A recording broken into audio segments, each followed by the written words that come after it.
Welcome back. It is 6:43 now, and this morning we've been talking about a new lawsuit that's been filed against Greyhound stemming from that deadly shooting on a bus that stopped in Kern County earlier this year. And joining us this morning live via Zoom to talk about it is lead attorney on this case for the plaintiffs, Clay Robbins III, joining us from Los Angeles. Clay, thank you for joining us. Good morning. Can you just tell us the basis for this suit and who it encompasses?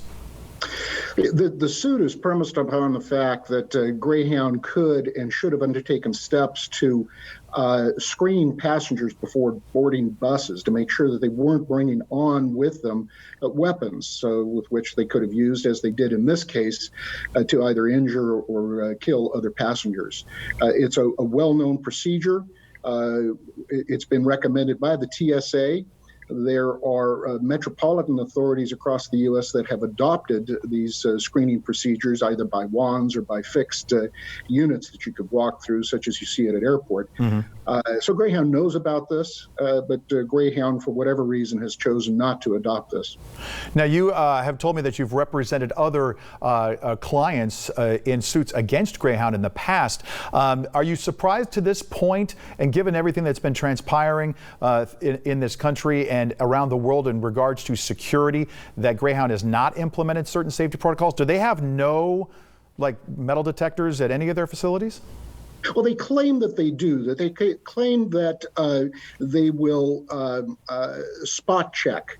I have no idea whether that is in fact truthful or not, but the fact of the matter is, if they have the ability and they know about the technology to even spot check, because of the heightened responsibility that Greyhound as a common carrier has, they have the obligation to protect their passengers from these acts of criminal violence in transit. And so they have the obligation and they have the ability to implement these procedures to protect their passengers.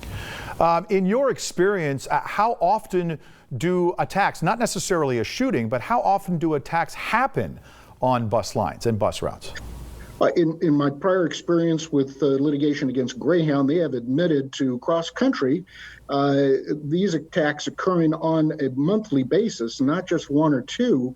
In the prior litigation, they admitted to up to 4 times a month where there are acts of violence, whether it's passenger on passenger or passenger on driver. And as a result of the litigation that we filed back mid-2000, Greyhound, although they did not at that time adopt procedures to encompass their drivers in a protective shield from being held responsible in these lawsuits, they finally did adopt that, and they now have most, if not all, of their drivers protected by shields so that they're not subject to attack from passengers.